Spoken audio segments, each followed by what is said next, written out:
This is probably one of the most amazing and supernatural love stories I have ever heard of. This testimony absolutely proves that God is real and works in mysterious ways. We are called to share our testimonies, and doing so, it can change someone's outlook on life. 18 years ago, this man was praying by himself while sitting on a dock overlooking a lake that was near his house in Canada. Andrew asked God when he was going to meet the woman he would marry and spend the rest of his life with. Then something amazing happened. God spoke.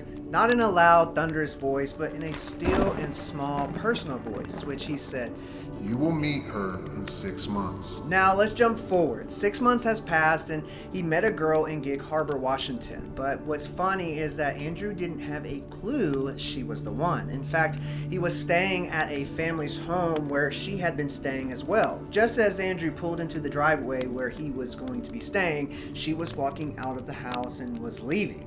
And that's when he saw her for the very first time. At the time, it didn't really dawn on him about what God told him, that he would meet the woman he was supposed to marry in 6 months. He even slept in the same bed that she had been sleeping in the night before. Then the very next day, Andrew got to personally meet and talk to her for about 5 minutes, which her name was Brittany. But he was still unaware that this woman could be the one for him. A month went by, and in his personal prayer time with God, Andrew expressed that he now knew he had met the woman he would marry, going back to the day he prayed on the dock to God about who he would marry. At the same time, he still had no idea who she even was, and he just didn't know much about her. 3 months went by and he was in Toronto at a leadership conference, and guess what?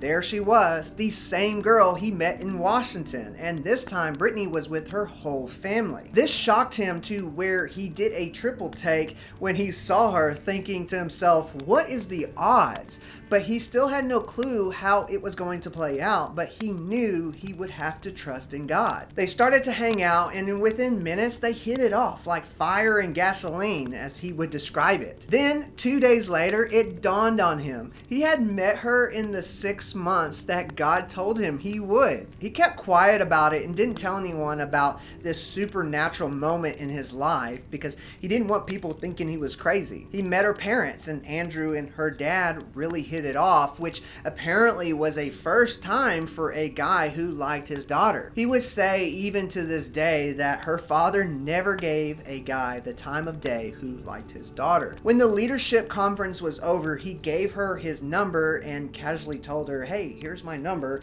Give me a call anytime."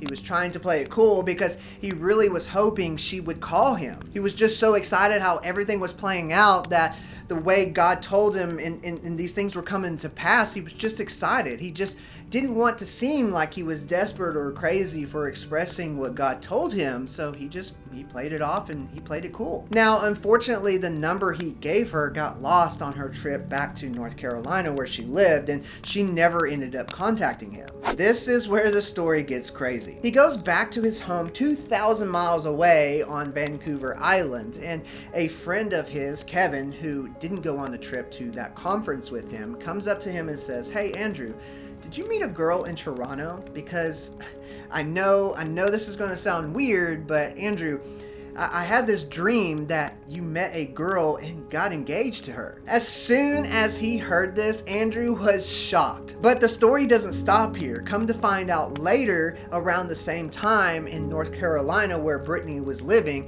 she got contacted by a guy named Kevin too, which was a completely different Kevin. He asked her if she had met a guy in Toronto because he had this dream that she met a guy there and got engaged to him. But wait, there's more. So God gave each of their friends, who both of them were named Kevin, a dream about pretty much the same thing. Then check this out. 2 weeks has passed since he went to the leadership conference in Toronto, and Andrew's friend Adrian, who went to the leadership training in Toronto, had been talking to Brittany's dad that he had met, and he was doing some networking with him, and he had gotten his phone number. Andrew, hearing this, almost tackled him to grab that phone number from him. Andrew was explaining to Adrian about this girl and what God told him and all the crazy stuff that had been happening, and he figured out that he had her dad's phone number at all this time. So this was just overwhelming and exciting for Andrew. After hearing this story of Andrew's, his friend made a few jokes about the situation before handing over the number to him. So the first time Andrew and Brittany talked on the phone, they talked for 10.5 hours, from